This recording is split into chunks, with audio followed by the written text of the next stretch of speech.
What's going on, Larry? Pretty good. How about you? I'm good, man. How you feel about the new truck? How you feeling about it? Love it. Really? I love it. There's no doubt. A lot of room in there. Not many companies you come to, you're going to get a brand new truck, but I'm ecstatic about it. Heck yeah. What about the guys that said they would never drive a Cascadia or a plastic truck? Or Well, I'm actually one of those guys. I Really? used to be a W9 and all, but this right here has a lot of room in it, brother. And the W9 that I came out of before coming here, I mean, I'm equivalent to the room. Plenty of storage, plenty of cabinet space, double bunk. I can fit everything I need in here. Yeah. Ride around like a little tiny home away from home. Would you take it still if it was an automatic? No. No. No, I wouldn't. I mean, honestly, I come from a long line of all my family operated trucks. The issue I have with automatics is I can't control my gears going downhill. I can't control my gears going uphill. Yeah. I'm just a manual guy. Which one's better on ice? For me, a manual. Really? I can control it. The automatics, I've been on ice with the automatics with Tyson Foods. They do not shift the way you need them to shift. They will not grab your gears. The ABS works pretty good as far as with an automatic. It'll pump those brakes, but as far as being able to grab what gear you want to be in, nah. Spin outs, automatics just ain't for me. Yeah. I mean, if I'm spinning out, I want to grab a lower gear or a higher gear. A lot of times in a spin out, I'll go to a higher gear, keep from wheel hopping, and automatics just don't do it for you. Not in my book. Yeah. Not in Uncle Rob's book either. Yeah. I mean, I believe an automatic was built for a vehicle. If you need to be in an automatic, then you don't need to be driving. A truck. Yeah. If you literally have to, like those drivers that have automatic only on their license, nah, if you can't operate a standard, you shouldn't be in a truck. I know the industry's calling for more drivers, but just to throw them in school for 3 or 4 weeks and then put them out here on this highway, or 3 or 4 weeks of school, 4 to 6 weeks of trainer. I was a trainer with Tyson. You shouldn't have that. I mean, if you're going to do anything, they need 2 to 3 months of training. Yeah. If they're straight out of a school. So do you think the guys with the restrictions should just hang it up? Well, I mean, I don't think they should hang it up, but they should man up and at least go and operate a manual, get the restriction off of their license. I mean, they should know what they're doing, because if you've got automatic only, and say y'all only owned automatics, but his truck went down, well, for one, he's out of work, bread and butter. Mm-hmm. That's the livelihood. For two, if you put him in your manual, if you could, which you can't, what's to say he don't tear your transmission out, clutch, whatever. Oh, yeah. I mean, he ain't lying. You know, so I don't think they should hang it up. I think they should have a stipulation behind it all to where you've got to go and get certified for that manual shift. Yeah. Whether you drive one or not. I've got a buddy of mine that worked for McLean's for 22 years, just left. He left from their automatic, went to another automatic.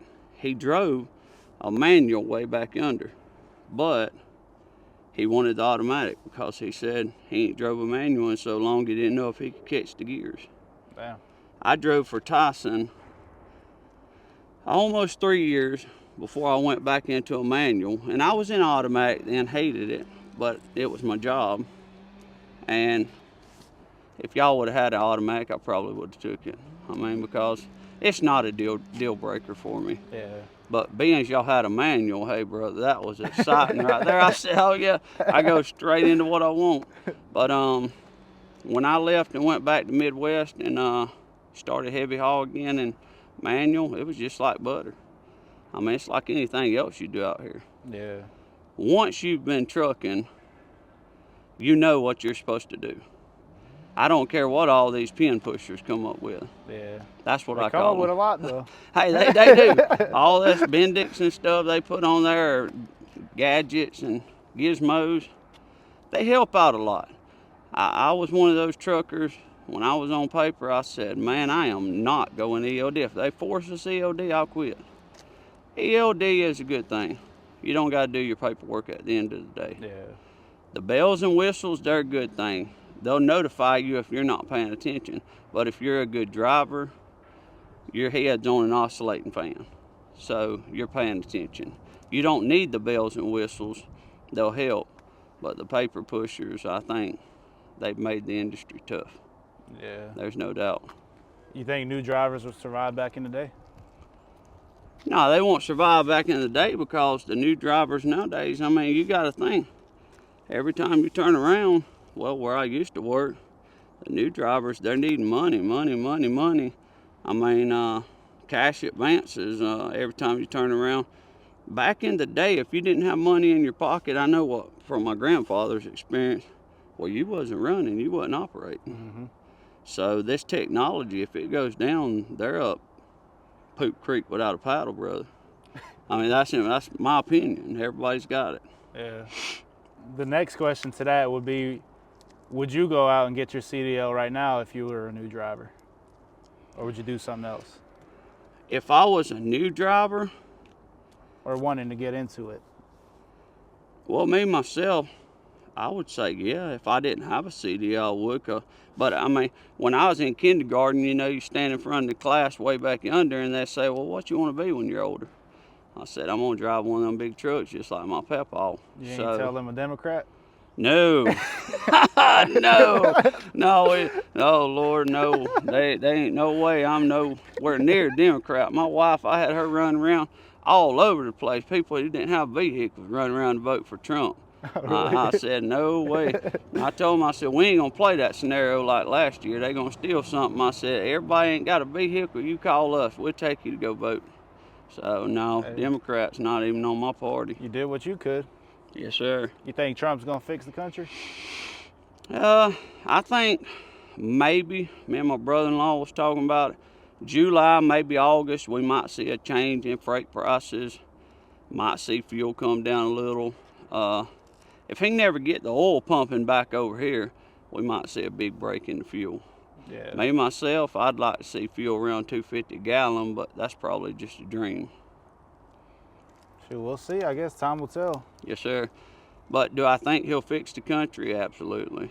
Do I think the day he takes office, will that war over there cease? I feel like it absolutely will. Yeah.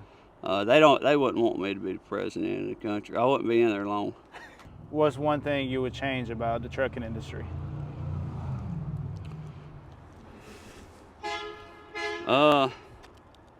Well, it definitely, we do not need near a semi on the road that can operate itself. Like a little Tesla car, my brother-in-law's got one of them things. We don't need none of that computerized semi stuff. And if I could change the laws on semi, that's why they don't want me to be the president. Because if I could change the laws on semi, any sensible driver that come across a semi that's operating by itself or driving itself, it needs to be run off the highway. I mean, but that's just my opinion. It's not needed. A computer can only do so much. Yeah. A computer is not self-conscious of life or death. A driver behind that wheel that's actually a human being, we're self-conscious of life or death. We know it's either a choice. We go for our out, or we take this and we could call some a human being or a child, we could cost them their life. Yeah. So that's definitely what I would, anything talked about with electric truck does not need to be on the highway. Absolutely. So when Trump's term's done, are you running? Oh, I'd love to run if Rob run with me. Yeah, sure. I think y'all would get this country under control. Well, look, if me or him could get president, then one could be vice president. So, hey, I'm down for it. Let's get after it. Country wouldn't have soft hands. No, sir. What's your take on all the fires in Cali? Oh, man. You really want to know that? I think they're just trying to hide evidence of all this other stuff they got going on. Any Democrat that's had something going on, anything connected to the P. Diddy cases. I ain't never been no P. Diddy fan. I mean, I'm just no country guy from the sticks, you know, but I just think it's all trying to cover up and hide evidence that when Trump hits that office, he's going to go to digging. I mean, that's my take on it. I think it's intentionally set. I don't think it was. I mean, we're right here in the middle of winter. I mean, I know it's not that cold over there, but to spread like it's been spreading, no, that's got to be intentional. Yeah, it's hard to say. I seen they just said rent's going up over there too. Oh, of course. I mean, Democrats got to pad their pockets, you know, so. Yeah. I mean, 90% of the stuff, I've traveled a whole lot of California, north to south, east to west, but the majority of things, housing projects and stuff that's owned over there is owned Democratic. They got shares and stuff in it, so. Yeah. And if you drive, the way I've looked at it is you got poor, middle class, and rich folks. Well, if they can work the middle class out and have rich and poor, I mean, what the heck are we supposed to do? I mean, if you keep everybody's income level down, attack their homes, attack their rent for people who rent, raise their rent every time they turn around, the cost of living raises do not match shelf prices and rent prices and stuff that's raised year after year. Yeah, for It sure. just doesn't. You ever thought about moving out to Cali? No. No. I'm not coming up out the sticks, brother. That'd probably be the last place they come, and when they come there, they ain't gonna like it. Yeah. It's either me or them. Oh, Larry going down with a fight, huh? You right about that. Ain't no doubt about that. I'm gonna stand up for my country if I have to. I'm gonna stand up for any of my neighbors if I got to. You should, yeah. We're a very small town, and everybody kind of looks out for everybody there. That's good, man. Yeah. No, I ain't coming out the sticks. I don't care to Cali, any of these big places. Atlanta, I definitely wouldn't go to. I mean, in my own personal opinion, it wouldn't bother me if Georgia just fell off with Cali, you know. I just don't like Atlanta, Georgia. Why is that? Man, you been up there lately? Yeah, All that just passing construction. through. Oh, yeah. I know the traffic's bad. Hey, traffic's bad. There ain't no respect level there. Every truck stop that I've parked at, they've got problems with us drivers or what we're doing, where we're parked. I don't hold up fuel islands, but when you walk into a truck stop and places like Atlanta, Georgia, which has been a highly disrespectful place, along with it, California, when the COVID was going on, I didn't wear a mask. Look, God gave me my own free will to do what I want to. If I wanted to walk up on you and you had COVID, but I want to do it without a mask, that's my problem. But it's too much disrespect in these big cities like Atlanta, LA, San Francisco, Nashville. Back then, that's what gave me the dislike for them. When I go in, if I don't want to wear a mask in your store, but I need a shower, then let me do what I want to do. There's no respect level. That's what it is with me with Atlanta and stuff. Well, some people might say, what if you get other people sick? But what is that mask really protecting? At the Exactly. End of the day? It's basically holding your T-shirt over your face. That mask wasn't protecting anything. Yeah. And that I remember they had it. You had to wear it at a restaurant while eating. It's like oh hell, that was a bunch of BS right there. I mean, you might walk in the restaurant and it did happen that way, but how the hell are you going to eat with it on? You got to pull it off. So I mean, if you want to sell your food and you can sell me the food to eat and give me enough time to pull this mask off and eat that food, then what the hell's the difference in me walking in with no mask? There is no difference. There's not. That was implemented to see how many Americans they could control. I felt like that specifically it's the beginning of what they want to see, how far they can go with communism, in my opinion. How far are they going in your county? They damn sure ain't coming in my county with that bullshit. What brought you over to Merdzic? Well, I was operating with a company. They had me in a sleeper. It went down. They told me it'd be months later before they could get another sleeper. They put me in a day cab. I ran 4 days in a day cab.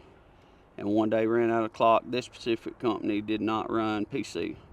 So me and my wife got stuck on the side of a ramp instead of a motel room.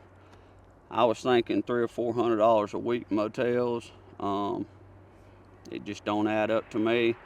I told my wife sitting on that ramp that night, I said, I don't know where I'm going next. She said, what about MTS? And I knew she always watches videos and stuff. So I jumped on, started reading over y'all's website and everything, and liked what I seen. I seen the 60 cents a mile, which is already what I was getting. Yeah.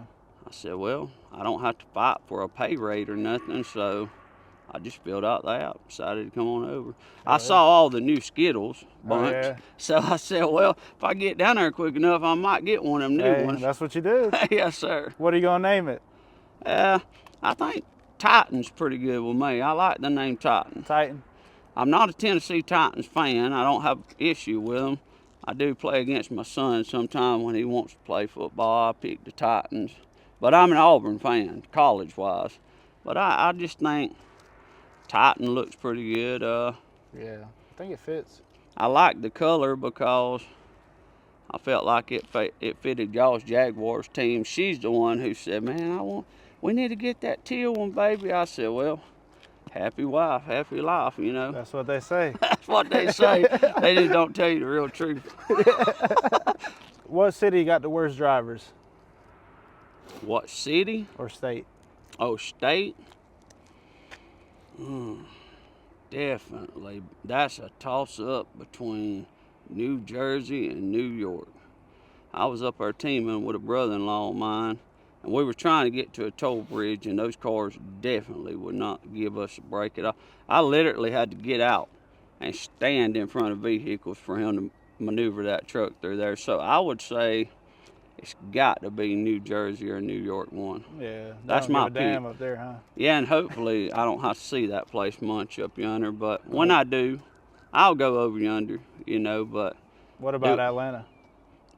Atlanta? Well, they're a different breed over there.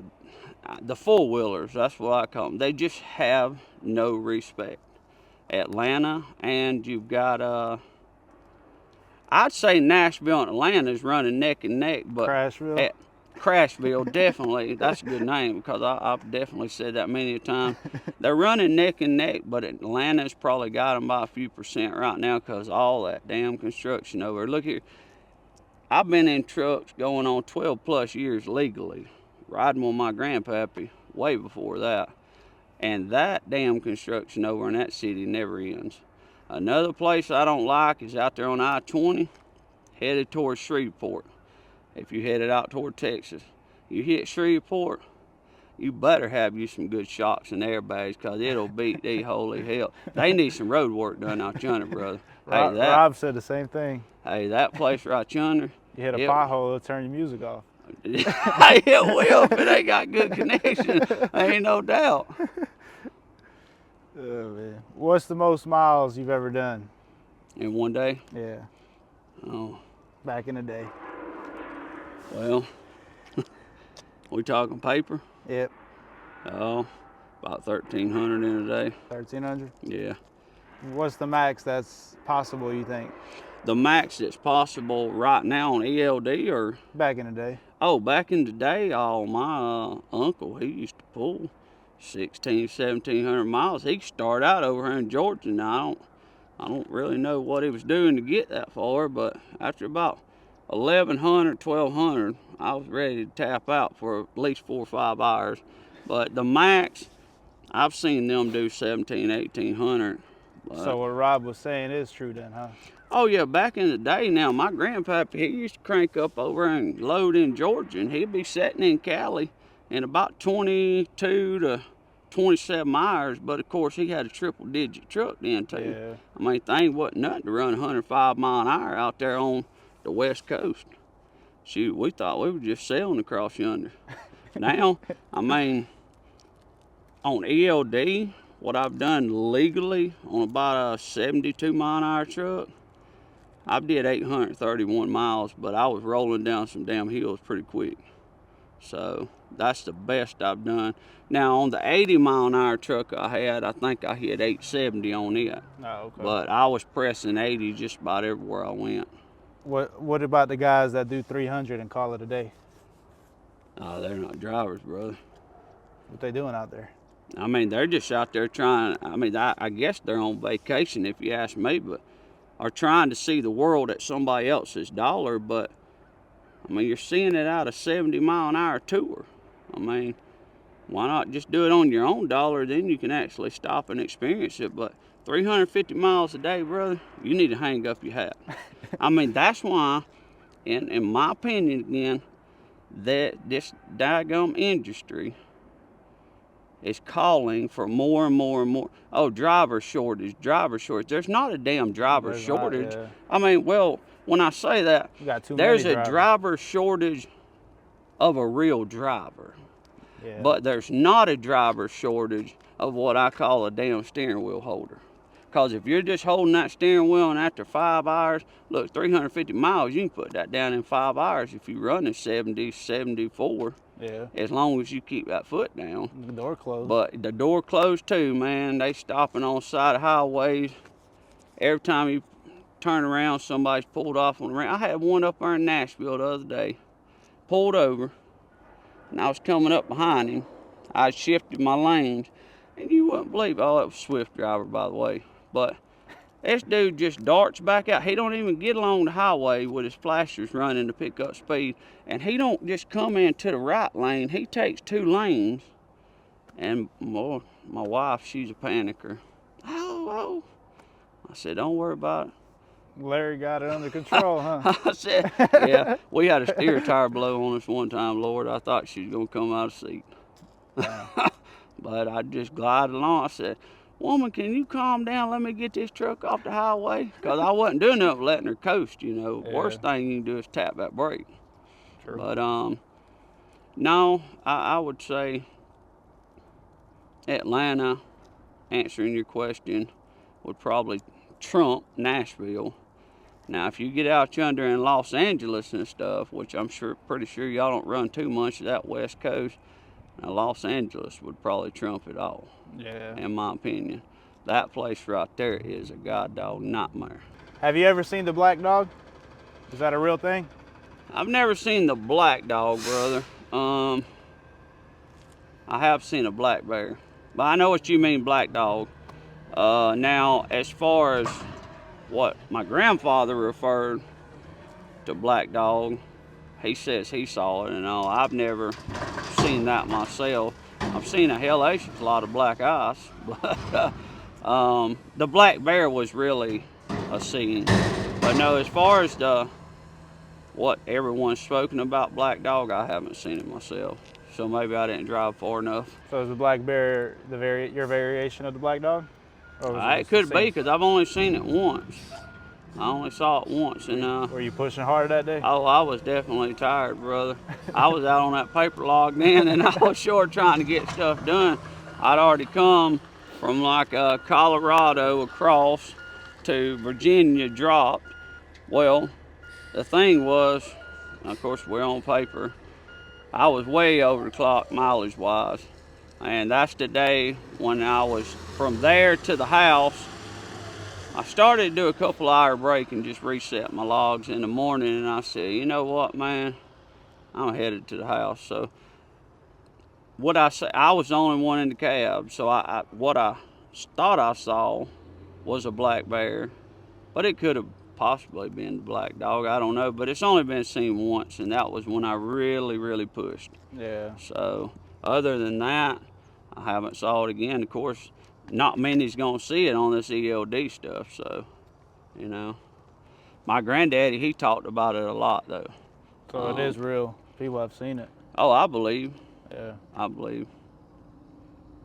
All right, man. Well, that's all we got for you. Hey, well, I appreciate it, boss. Thanks, sir.